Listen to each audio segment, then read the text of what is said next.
Ian, you know that expression, the more things change, the more they stay the same. That's really what that implied. But for this set of England players who've always had the public behind them and the media behind them up till now, this is a new situation that people are a little bit antsy. But they've also got an extra element, haven't they, which previous generations never really had. I think you can't hide from the fact that there are more voices, there's more access to them, there's more content about them, you know, in respects of the world that they live in now as professional footballers. And you heard him say there about the mental side of it, and I totally agree with him. You know, you see comments like they're soft and, you know, they can't take criticism, where they are made of sterner stuff with what they have to deal with. You know, they've done, like, since '66. The first men's final since '66. Gareth's one of our best managers since Sir Alf Ramsey. What these players have to go through in respects of the amount the amount that comes from these platforms. It's the increase in social media, isn't it? It does do something. You hear them say about how it affects the young players. It must affect them. I'm glad they replied. Just like he's saying about the opinion gap. People have their right to their opinion. People have the right to reply, and I'm quite pleased they've done that. They're going to be under pressure now, because people say things like, oh, let's see what you're worried about the criticism, you should be worrying about the game. They know that. Look, they've made a decision to come out on the front foot, the two senior players, Harry Kane and Declan Rice.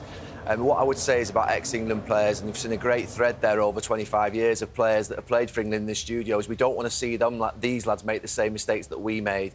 We got pushed back into a low block. We got pushed back into a situation where we couldn't get out. We didn't have the passing solutions to get out from the back. We got back into a situation in 27-degree heat where at the end of the games we were knackered, looking like these lads have looked in the last two games. We've been there.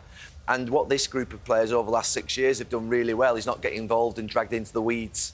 They've just got dragged into the weeds a little bit in the last few days, which is fine. They're entitled to come out and have a go. But I would say that the reality is they have to try and get control of the football match. That is the most important thing. England teams have never been able to do that in 20 years. We do have technical players here, and they're not able to do it still. But, Ange, with the rise of social media, you know, of any given Saturday, the full-time whistle goes, you're walking down the tunnel back to the dressing room, and your players, within 5 minutes, could be finding out what people are saying about them. And they may say, oh, well, I don't look at it, but mum might do, an agent might do, and brother might do, and, you know, sister might do. So it's so hard, and there's nothing you can do, is there, really, to shield them from it? Yeah, I look at it through a different prism. I think we look at that from our perspective.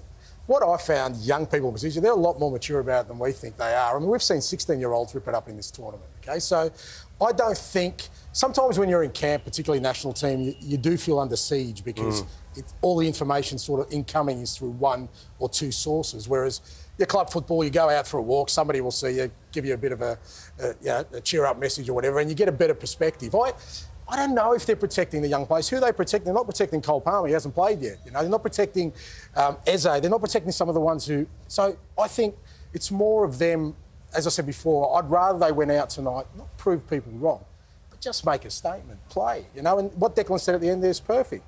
Go out there and make, like, you've seen already De Bruyne the other night, he went out there to make a statement, you know. Modric, they got knocked out, but he went out there to make a statement.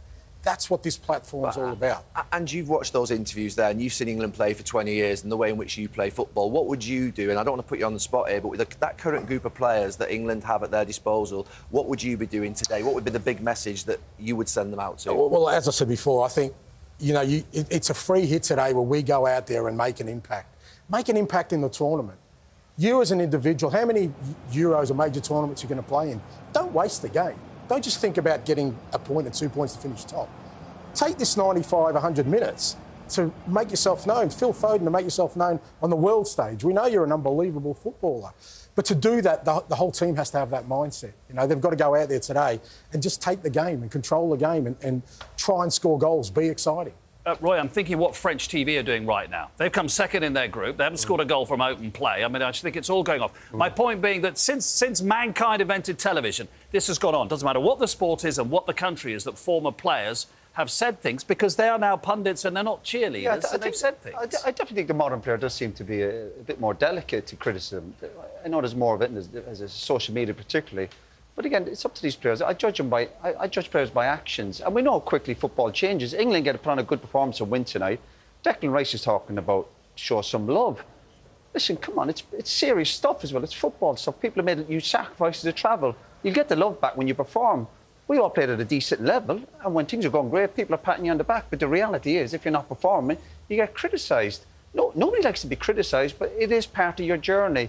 almost, I feel like saying to some players, I know people think I'm a dinosaur and a bit old school, but sometimes it is a case of, listen, roll your sleeves up. These are such a talented group of players. Go out and perform, and I tell you, you get plenty of plaudits. You can change it round very quickly. That's the point, as you say. No, I was just gonna, when you look at them, like we've seen that they do get a bit of criticism, but something's pushed them over the edge. Because, like you rightly say there, Ange, yes, you want to see them go out and perform and answer in that way, but they believe, for whatever reason, they have to say something. And that's fine, isn't it? They should have the right to reply. Absolutely. Absolutely. But what you're saying, they've said it, great. Yeah. Now go out and do it. They know what comes of it. Yeah. Now go and do it. Because you can change. I'm not quite buying into this last 6 years that these players have been criticised as much as the players in 20 years. No, I think that's true. I'm not buying into that at all. You're not buying into the amount of access towards them, the social media, everything. That's something, Gal. These lads for 6 years have been, to be fair, lauded for their performances. They've played really well. And rightly so. Absolutely. Because they've made a final, they've made a semi-final. Yeah, absolutely. Yeah. So this is the first time probably that they're coming under a little bit of criticism. When England used to go out in group phase or not qualify for tournaments, we were killed, rightly so as well. So this is not major criticism. They haven't seen it yet properly. You may be talking from an England perspective, but they're getting it on a weekly basis.